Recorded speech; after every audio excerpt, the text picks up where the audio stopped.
A palavra do Senhor diz assim: saindo dali, Jesus foi para a região de Tiro e Sidom. E eis que uma mulher cananeia, que tinha vindo daqueles lados, clamava: Senhor, filho de Davi, tenha compaixão de mim. Minha filha está horrivelmente endemoniada. Jesus, porém, não lhe respondeu palavra. Então os seus discípulos, aproximando-se, disseram: mande-a embora, pois vem gritando atrás de nós. Mas Jesus respondeu: não fui enviado, senão as ovelhas perdidas da casa de Israel. Ela, porém, veio e o adorou, dizendo: Senhor, me ajude. Jesus respondeu: não é correto pegar o pão dos filhos e jogá-lo aos cachorrinhos. A mulher disse: é verdade, Senhor, é verdade, pois os cachorrinhos comem das migalhas que caem da mesa dos seus donos. Então Jesus exclamou: mulher, que grande fé você tem! Que seja feito como você quer. E desde aquele momento, a filha dela ficou curada. Amém? Vamos orar mais uma vez? Senhor, nós agradecemos porque o Teu Espírito Santo tem conduzido o culto, essa liturgia até o presente momento, e nós clamamos para que Teu Espírito Santo venha também guiar o nosso coração diante dessa palavra. O que o Espírito Santo tem a nos ensinar nessa manhã? Qual a palavra que o Senhor tem aos nossos corações? Ou que palavra o Senhor tem para os corações das mães que aqui se encontram? Deus, nós queremos submeter toda a nossa expectativa no Senhor, não no pregador, não na liturgia, mas somente no Senhor. Que o Senhor venha iluminar os nossos olhos, ó Deus, e que o Senhor venha desbloquear os nossos ouvidos, ó Pai, para a Tua palavra, em nome de Jesus, amém. Irmãos, no Evangelho de Mateus, que é o Evangelho que nós estamos lendo, é bem interessante a trajetória do ministério de Jesus. 3 anos e meio de ministério. Grande parte desse tempo Jesus realiza os seus milagres, os seus sinais, as suas mensagens no norte de Israel, na região chamada Galileia. E somente no final do ministério que o Senhor Jesus desce para a região da Judeia, onde se encontra a capital, Jerusalém. Então, grande parte na Galileia, uma parte bem pequena na Judeia. Mas quando Jesus ainda estava na Galileia, num determinado momento do seu ministério, de forma inesperada, Jesus resolve sair da região ou do território de Israel e visita essa região aqui, chamada Tiro e Sidom, que é uma região estrangeira, a região onde habitavam não os judeus, não os conterrâneos de Jesus, mas habitavam ali os cananeus. Era uma região que historicamente era rival, inimiga de Israel. Tinha todo um histórico de guerras entre judeus e cananeus. Os irmãos se lembram de Jezabel? A famosa Jezabel, que depois se casa com o rei Acabe, aquela mulher que levou a nação de Israel a cair num adultério espiritual. Fez com que Israel adorasse a um falso deus chamado Baal. Essa Jezabel era dessa terra aqui, de Tiro e Sidom, era uma cananeia. Tanto que vários profetas do Antigo Testamento usam essa região que Jesus está visitando como objeto de condenação. Aí você imagina Jesus com seus discípulos lá na Galileia e resolve fazer uma viagem, um passeio por Tiro e Sidom. Imagina a confusão desses discípulos, imagina o espanto deles, porque os judeus cresceram entendendo que o estrangeiro é um problema. Eles evitavam ao máximo ter relacionamento, qualquer tipo de relação com os estrangeiros, porque os estrangeiros, na visão dos judeus, eram impuros. E o que Jesus resolve fazer então na região de Tiro e Sidom? Parece aleatório, né, na trajetória do ministério de Jesus, mas Jesus tem algo a ensinar aos seus discípulos, aos seus alunos, ali naquela região, e principalmente, Jesus tem algo maravilhoso para executar na vida de uma estrangeira. Então eu gostaria de passear com os irmãos, nesse texto que nós acabamos de ler. Nós vamos repetir ainda a leitura de alguns versos. Os primeiros versos que eu gostaria de repetir a leitura são os versos 21 e 22, acompanhe comigo na sua Bíblia. A palavra de Deus diz que Jesus, saindo dali, foi para a região de Tiro e Sidom, onde viviam os cananeus, e conforme nós já dissemos, eis que uma mulher cananeia, que vindo daqueles lados clamava, ou gritava: Senhor, filho de Davi, tenha compaixão de mim, minha filha está horrivelmente endemoniada. Então os irmãos percebem que essa mãe aqui tem um problema para resolver. Uma filha possuída por um espírito imundo. Não queira imaginar a aflição de uma mãe vendo um filho ou uma filha possuído por um espírito, controlado por esse espírito imundo, e numa situação de vulnerabilidade, não podendo fazer nada. É bem provável que a fama de Jesus na Galileia tivesse chegado até a terra de Tiro e Sidom. Olha, surgiu um profeta, um professor ali na Galileia, que realiza muitos milagres, e que tem um ensino maravilhoso, e que não chama os gentios de impuros. A abordagem da pregação dele é uma abordagem diferente.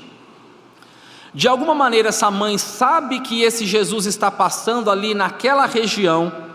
Essa mulher também sabia de todo o histórico de rivalidade que havia entre judeus e cananeus, sabia das histórias de guerra do passado, mas ela está disposta a enfrentar qualquer coisa.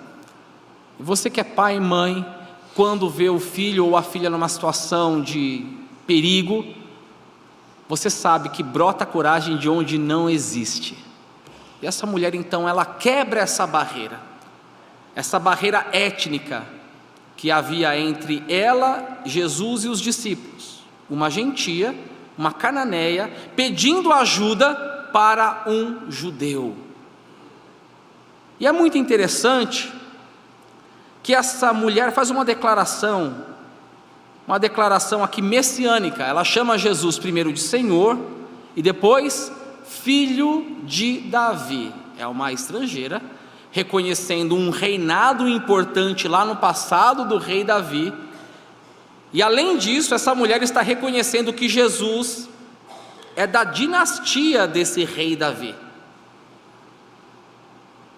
Essa mulher parece que chegou à conclusão de que Jesus é o Messias prometido que viria da descendência de Davi. Agora a pergunta que fica é: como essa mulher chegou a essa conclusão? E a minha resposta é: eu não faço ideia. Como que ela equalizou tudo isso? Que Jesus é o Senhor, o Filho de Davi. Nós não sabemos o tamanho da informação que ela tinha acerca de Jesus, mas o que nós sabemos é que no Evangelho de Mateus, a compreensão que ela tem acerca de Jesus já é uma compreensão maior do que os discípulos tinham acerca do seu mestre. Isso é muito interessante.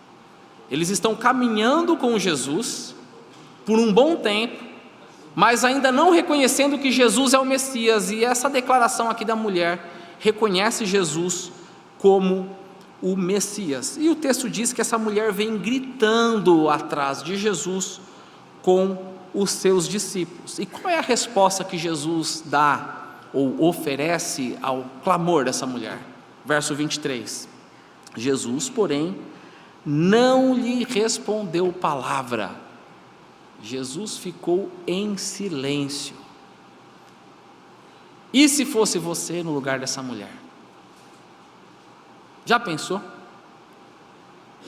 Ela já cria coragem para sair de casa, pedir ajuda a alguém de um povo inimigo, uma cananeia pedindo ajuda para um judeu, se humilha, reconhece que Jesus é da dinastia de Davi e nada.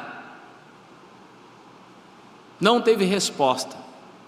Recebeu um silêncio da parte do Senhor Jesus Cristo.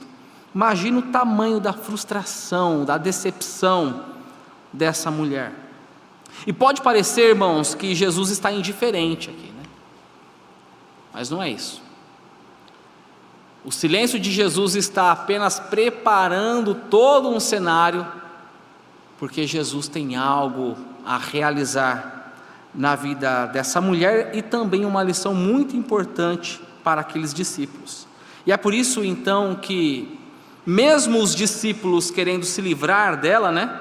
O verso 23 diz que eles queriam que Jesus mandasse essa mulher embora, porque ela vem gritando atrás de nós: Senhor, olha o constrangimento, a gente passando por uma terra que nem é a nossa terra, essa mulher fica gritando atrás de nós, mande ela embora para a casa dela, ela que se vire com o seu problema.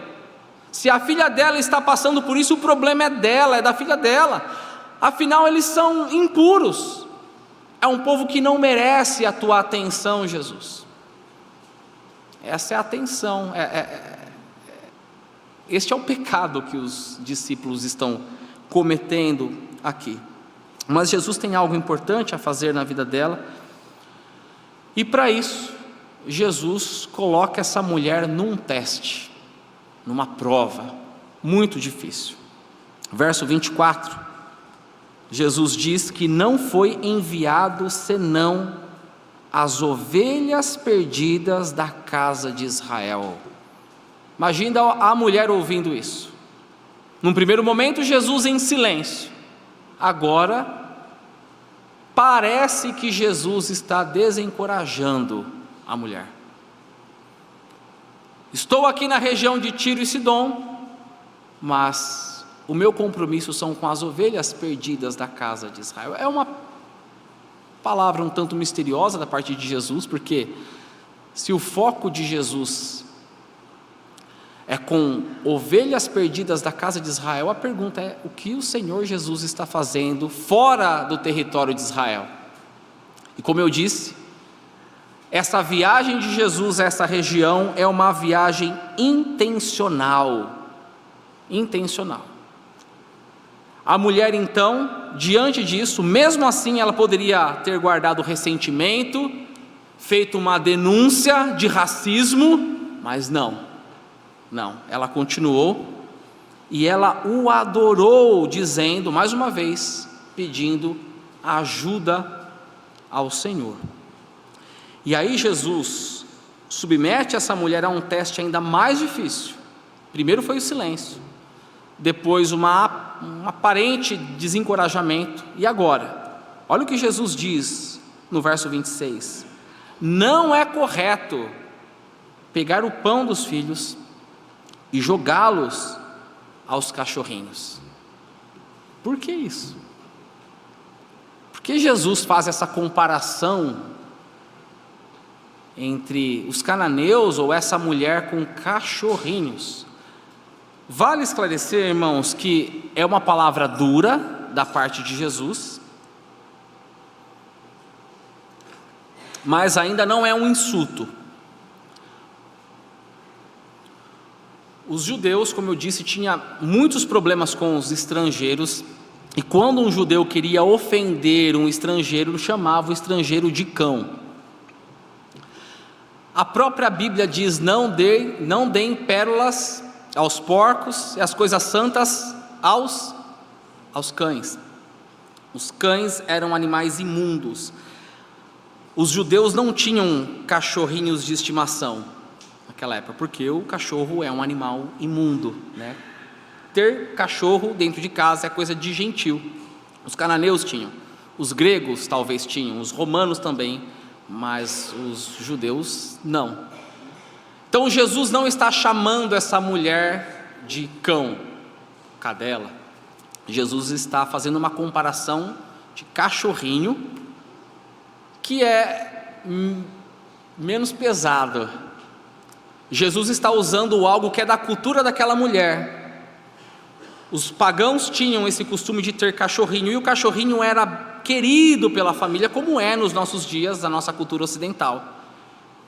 É querido, é da família, mas para a decepção de alguns aqui, ainda não é filho. Um cachorrinho não é filho, tá bom, gente? Não é filho. Cachorrinho é cachorrinho, filho é filho. E é o que Jesus diz aqui. Não é certo tirar o pão dos filhos e jogar aos cachorrinhos. Então, não é um insulto, mas ainda é uma palavra um tanto pesada. E por que Jesus está fazendo isso? Porque Jesus está fazendo aqui essa comparação. Entendam, irmãos, que Jesus está usando essa barreira étnica entre judeus e cananeus, e Jesus quer ver se a fé dessa mulher é uma fé capaz de ultrapassar essa diferença étnica. Será que a fé que essa mulher possui em seu coração é capaz de passar por cima dessa barreira, desse limite? E o que acontece aqui na história é que a mulher demonstra uma fé muito maior do que toda essa rivalidade entre judeus e cananeus. Olha a resposta dela, humilde e de fé. É verdade, Senhor. Ela está dizendo, eu concordo, não é certo. Senhor, os cachorrinhos também comem das migalhas que caem da mesa dos seus donos. Olha que interessante, a mulher não guardou ressentimento. Essa mulher ela olhou para o poder de Deus, sabia que Jesus era o único que poderia ali resolver o problema da sua filha, que se encontrava naquela situação. E essa mulher percebeu que tudo aquilo que vem da parte de Jesus é graça. Ainda que venha em migalhas, ainda é graça, e graça a gente não deve jogar fora. Graça não se desperdiça. A mulher, ela aceita essas palavras de Jesus. É lógico que Jesus não dá apenas migalhas para ela. Jesus estava apenas testando a fé que essa mulher possuía.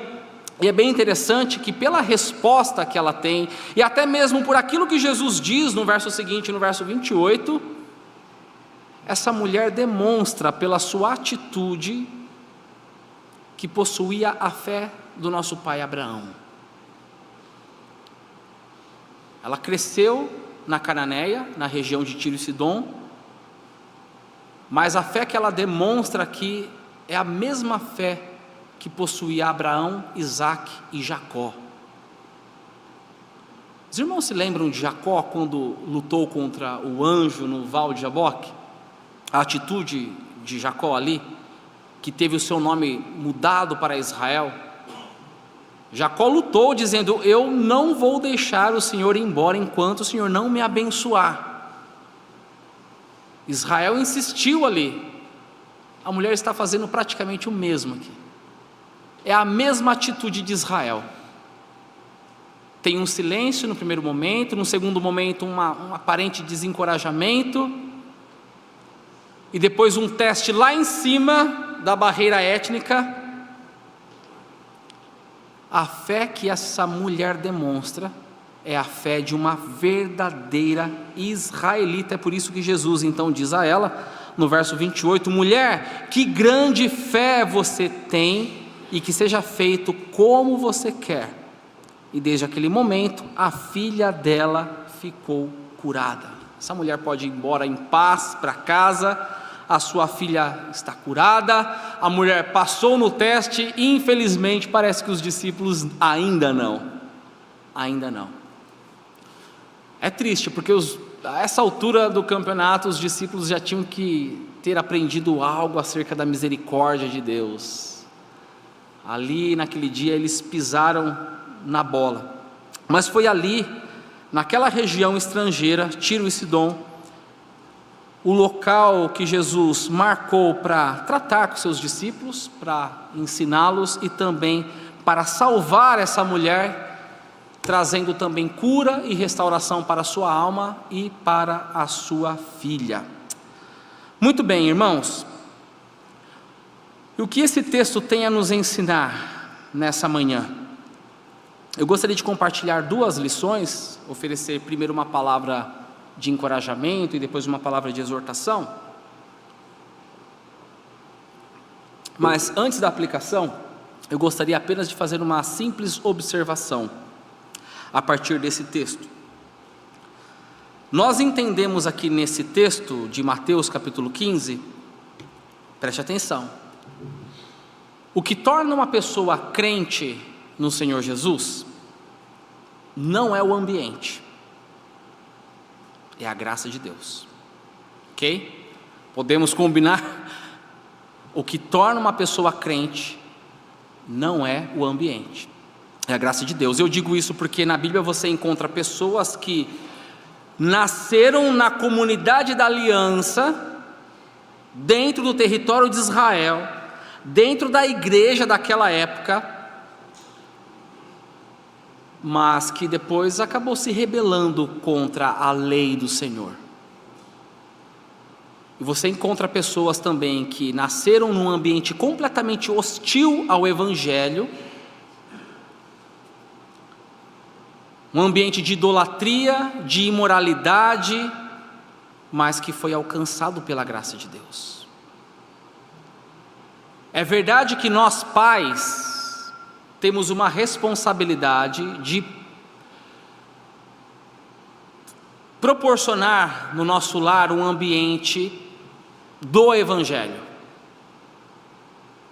É responsabilidade nossa, mas não é isso que garante a salvação do seu filho ou da sua filha. É a graça de Deus, ok? Então essa é a observação para que a gente possa então passear agora pelas aplicações. São duas breves palavras, e a primeira palavra que eu gostaria de compartilhar é uma palavra de encorajamento para as mães presentes, especialmente para as mães aflitas nessa manhã. Eu sei que a gente poderia usar esse texto para trazer tantas aplicações, a mãe que está aflita por uma enfermidade do filho ou por algum diagnóstico, mas aqui eu quero afunilar o tema e trazer uma palavra de esperança e de encorajamento para as mães que sofrem porque hoje seus filhos não estão na igreja, estão longe do caminho do Senhor.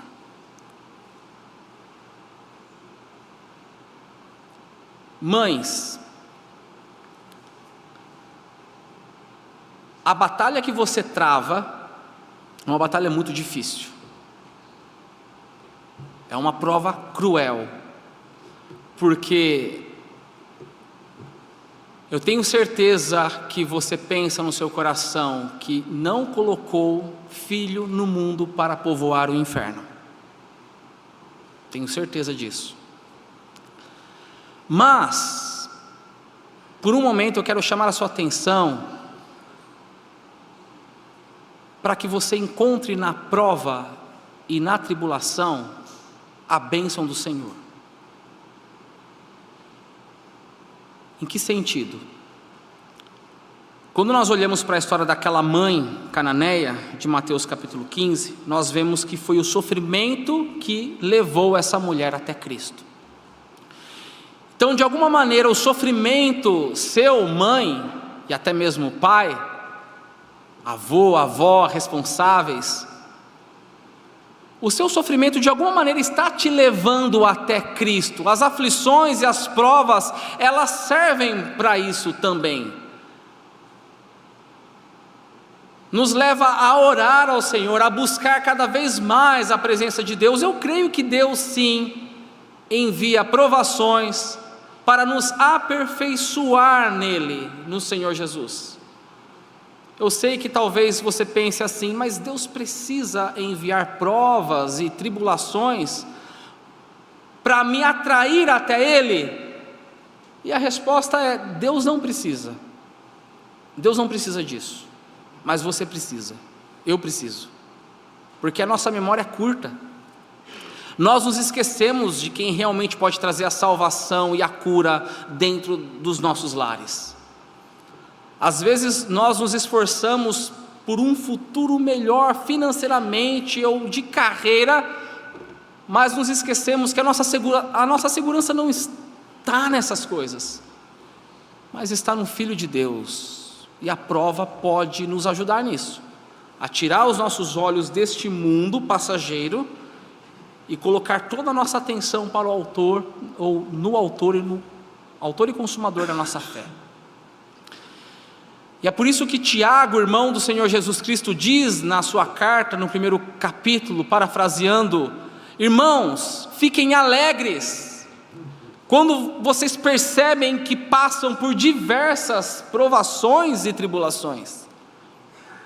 Irmãos, as provações e as tribulações moldam o nosso caráter de acordo com o caráter de Cristo.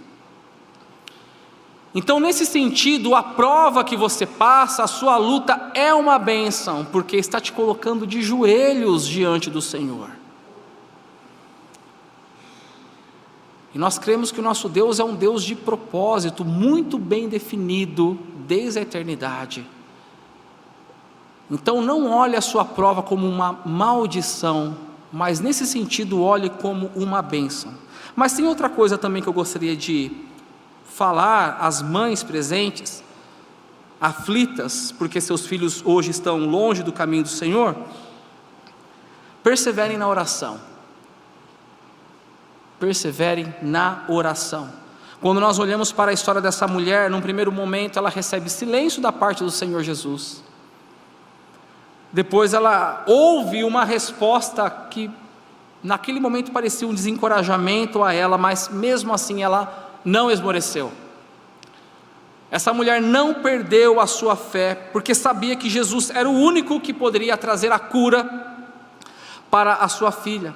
E mesmo quando Jesus diz a ela que não é correto pegar o pão dos filhos e jogá-lo aos cachorrinhos, irmãos, essa mulher viu nas migalhas o grande banquete para a sua alma, e não somente para a sua alma, mas para saciar toda a sua família, para trazer a cura para a sua filha.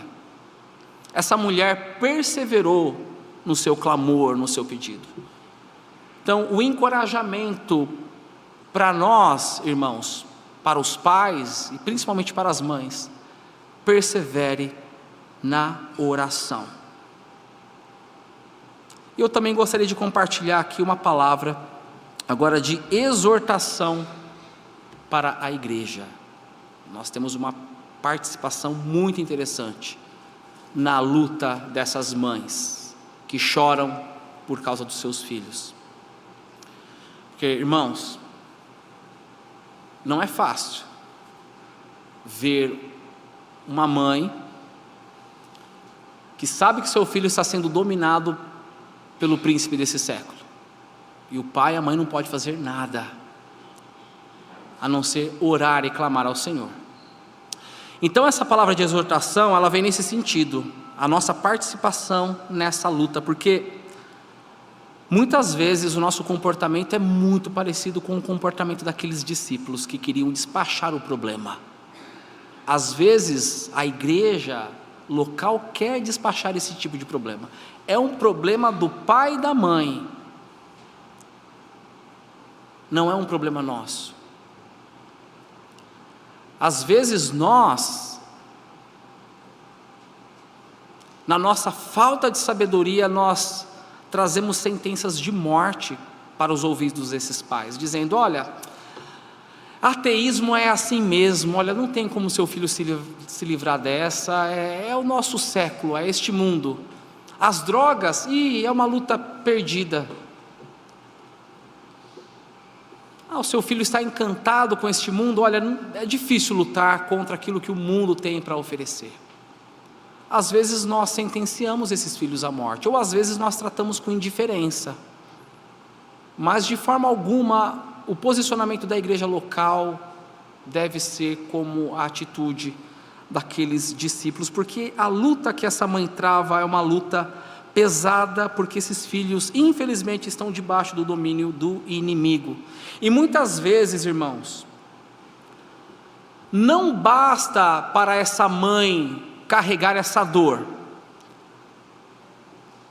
Muitas vezes essa mãe vem para a igreja e é julgada pela igreja toda, os pais. Não deve ter sido uma boa mãe, né? Não deve ter sido um bom pai, porque se fosse, os filhos estariam aqui na igreja.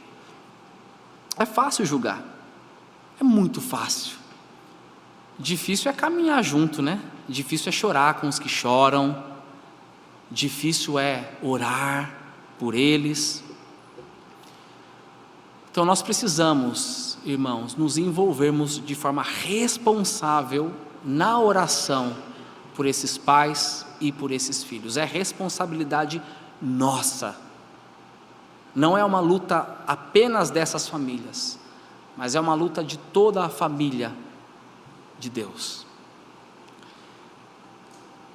Nós precisamos ajudar em oração esses pais. A nossa postura tem que ser bem diferente da postura daqueles discípulos. E para concluir, meus irmãos, novamente uma palavra às mães de encorajamento.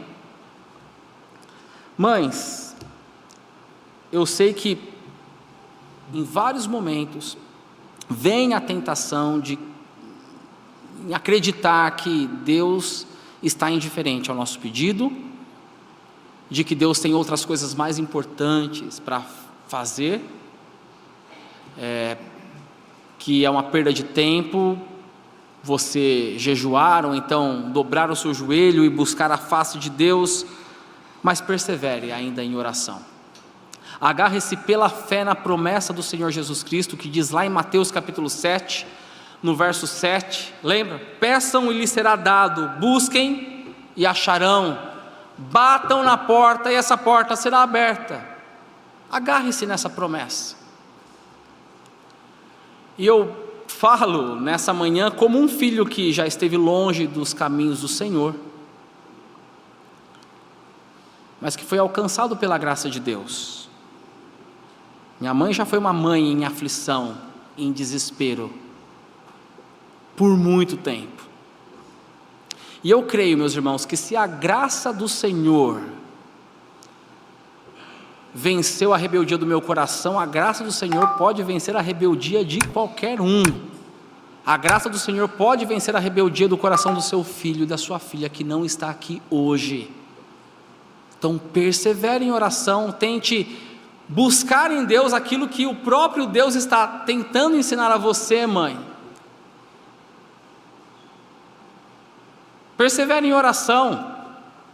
Como disse essa mãe que orou por esse filho que ficou longe dos caminhos do Senhor por tanto tempo, uma mãe crente, uma serva de Deus, não gera o filho apenas no seu ventre, mas ela também gera um filho nos joelhos. É pela oração. Então confie no amor e na graça de Deus, na misericórdia de Deus e no poder dele para trazer a cura espiritual que o seu filho e a sua filha precisa. Amém?